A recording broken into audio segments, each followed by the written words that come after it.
नहीं जोड़ेंगे तब तक आपको प्रॉफिट नहीं होगा। जब तक आप कैंडल के पीछे की साइकोलॉजी को नहीं समझेंगे तब तक आपके ट्रेड्स प्रॉफिटेबल नहीं होंगे। सबसे पहले कैंडलस्टिक पैटर्न की बेसिक फॉर्मेशन को समझते हैं कि कैंडलस्टिक पैटर्न कैसे बनता है। अगर आपने कभी गूगल पर किसी स्टॉक के बारे में सर्च किया है तो आपको एक ग्राफ दिखा होगा जिसे हम लाइन ग्राफ कहते हैं। यह लाइन ग्राफ हमेशा अधूरी जानकारी देता है, जिसके कारण हम कैंडलस्टिक पैटर्न का उपयोग करते हैं। कैंडलस्टिक हमें उस समय हो रहे मार्केट के हालचाल के बारे में पूरी जानकारी देता है। कैसे? चलिए देखते हैं। मान लीजिए कि किसी स्टॉक का प्राइस शुरुआती लेवल पर 10 रुपए था, लेकिन धीरे धीरे कम होता गया और 5 रुपए तक पहुंच गया। उसके बाद प्राइस तेजी से ऊपर की ओर बढ़ने लगा और 25 रुपए तक चला गया। कुछ समय बाद प्राइस थोड़ा नीचे गिरा और 20 रुपए पर आकर बंद हो गया। कैंडलस्टिक हमेशा दो कंपोनेंट से मिलकर बनी होती है, एक कैंडल का विक और दूसरा कैंडल की बॉडी। कैंडल का विक हमें बताता है कि प्राइस एक विशेष समय अवधि में कितना नीचे गया और कितना ऊपर गया। इस एग्जांपल में विक का निचला लेवल 5 रुपए पर होगा और ऊपरी लेवल 25 रुपए पर। निचले लेवल को हम लो कहते हैं और ऊपरी लेवल को हाई कहते हैं। कैंडल की बॉडी हमें यह जानकारी देती है कि उस विशेष समय में प्राइस कहां से शुरू हुई थी और कहां जाकर बंद हुई। इस एग्जांपल में प्राइस 10 रुपए से शुरू हुई थी और 20 रुपए पर जाकर बंद हुई, यानी 10 और 20 रुपए के बीच में कैंडल की बॉडी होगी। प्राइस जहां से शुरू हुई थी उसे हम ओपन कहते हैं और प्राइस जहां पर बंद हुई उसे क्लोज कहते हैं। अब हमारे पास कैंडल की संरचना तैयार हो गई है। आपको पता होगा कि कैंडल दो रंगों की होती है, एक हरा और एक लाल। जब किसी कैंडल की प्राइस कम रुपए में शुरू हुई हो और ज्यादा रुपए में बंद हुई हो तो उस कैंडल की बॉडी का रंग हरा होता है। लेकिन अगर किसी स्टॉक की प्राइस ज्यादा में शुरू हुई हो और कम में जाकर बंद हुई हो तो उस कैंडल की बॉडी का रंग लाल होता है। इस एग्जांपल में स्टॉक की प्राइस 10 रुपए में शुरू हुई थी और 20 रुपए पर जाकर बंद हुई, इसलिए इस कैंडल की बॉडी का रंग हरा होगा। एक कैंडल्स दो टाइप के होते हैं, पहला बुलिश कैंडल और दूसरा बियरिश कैंडल। जब कैंडल की क्लोजिंग प्राइस ओपनिंग प्राइस से ऊपर होती है तो उस कैंडल को हम बुलिश कैंडल कहते हैं और इसका कलर ग्रीन होता है। यह कैंडल मार्केट में बुलिशनेस का संकेत देती है। इसका जस्ट ऑपोजिट है bearish war candle. Bearish candle की क्लोजिंग प्राइस ओपनिंग प्राइस से नीचे होती है और इसका कलर रेड होता है। यह कैंडल मार्केट में नेगेटिव सेंटीमेंट का संकेत देती है और यह बताती है कि प्राइस यहां से और नीचे की तरफ जा सकती है।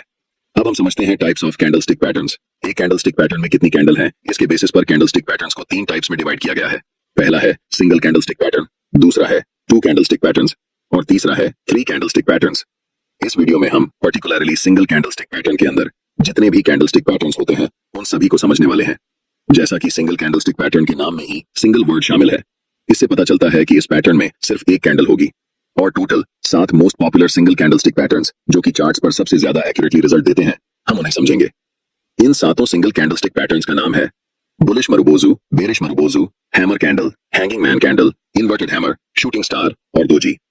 इन 7 सिंगल कैंडलस्टिक पैटर्न्स को एक एक करके डिटेल में समझेंगे, इसलिए बिना वीडियो को स्किप किए पूरे ध्यान से इस वीडियो को अंत तक देखना। और मैं आपसे वादा करता हूं कि मैं इतना आसान तरीके से समझाऊंगा कि आपको इस टॉपिक पर फिर कोई और वीडियो देखने की जरूरत नहीं पड़ेगी। सबसे पहला सिंगल कैंडलस्टिक पैटर्न जिसके बारे में हम डिस्कस करेंगे वह है बुलिश मारुबोजू पैटर्न। जैसे कि हमने आपको बताया कि मारुबोजू कैंडलस्टिक पैटर्न एक सिंगल कैंडलस्टिक पैटर्न है। ये कैंडल एक लंबी ग्रीन बुलिश कैंडल होती है जिसमें विक ना के बराबर होता है। अगर आप कैंडल के अपर विक पर भी ध्यान दें और लोअर विक पर भी ध्यान दें तो आपको बहुत छोटी विक नजर आएगी। इसका मतलब होता है कि कैंडल की ओपनिंग कैंडल के लो के बराबर में या फिर बहुत नजदीक होती है और कैंडल की क्लोजिंग कैंडल के हाई के बहुत आसपास या बराबर में होती है। इसीलिए कैंडल में कोई भी विक नहीं बनता। इस कैंडल को मार्केट में बहुत स्ट्रॉन्ग साइन के रूप में देखा जाता है कि अब इस कैंडल के बाद मार्केट यहां से ऊपर जाने वाली है, यानी कि यह कैंडल मार्केट में बुलिशनेस का एक बहुत स्ट्रॉन्ग सिग्नल है। अब जानते हैं कि अगर आपको चार्ट्स पर मारुबोजू कैंडल दिखती है तो आपकी अप्रोच क्या होनी चाहिए उसे ट्रेड करने के लिए। मैंने आपको पहले ही बताया कि कोई भी कैंडलस्टिक पैटर्न बिना प्राइस एक्शन के अधूरा होता है। सिर्फ कैंडलस्टिक को देखकर ट्रेड करना यह ट्रेडर्स का सबसे बड़ा मिस्टेक होता है।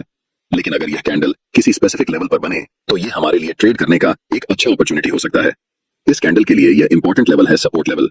अगर चार्ट में किसी इंपॉर्टेंट सपोर्ट लेवल पर बुलिश मारुबोजू कैंडलस्टिक पैटर्न बनता है तो हम यहां से अपसाइड की तरफ लॉन्ग ट्रेड में एंट्री करने की प्लानिंग कर सकते हैं।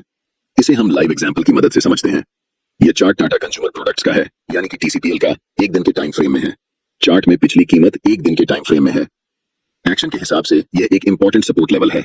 पहले तो प्राइस नीचे की तरफ आई है इस सपोर्ट लेवल पर। इस लेवल पर आकर प्राइस थोड़ी सी बुलिशनेस दिखाती है, लेकिन थोड़ी दूर जाते ही वापस नीचे आने लगती है। कुछ कैंडल्स बनने के बाद हमें चार्ट पर एक लंबी ग्रीन मारुबोजू कैंडल दिखती है। यह कैंडल चार्ट पर हमें बताती है कि अब मार्केट यहां से ऊपर की तरफ जाने वाली है। इस कैंडल के बनने के पीछे की कहानी यह है कि बायर्स और सेलर्स के बीच हुए फाइट्स में बायर्स स्ट्रांगली जीत चुके हैं। इस कैंडल को ट्रेड करने के लिए हमें कैंडल की क्लोजिंग के बाद कैंडल के हाई पर एक लाइन मार्क करनी है। नेक्स्ट कैंडल जब भी इस कैंडल के हाई को ब्रेक करेगी तब हम ट्रेड में बाय पोजीशन में एंटर करेंगे। हमारा stop loss bullish marubozu candle के लो पर होगा और टारगेट के लिए हम पहले रेजिस्टेंस लेवल पर प्रॉफिट बुक करेंगे। ध्यान रहे कि हम सिर्फ कैंडल स्टिक के बेसिस पर ट्रेड में एंट्री नहीं कर रहे हैं। हमें कैंडल स्टिक के साथ साथ इंपॉर्टेंट सपोर्ट लेवल भी दिख रहा है, इसीलिए हमने ट्रेड में एंटर किया।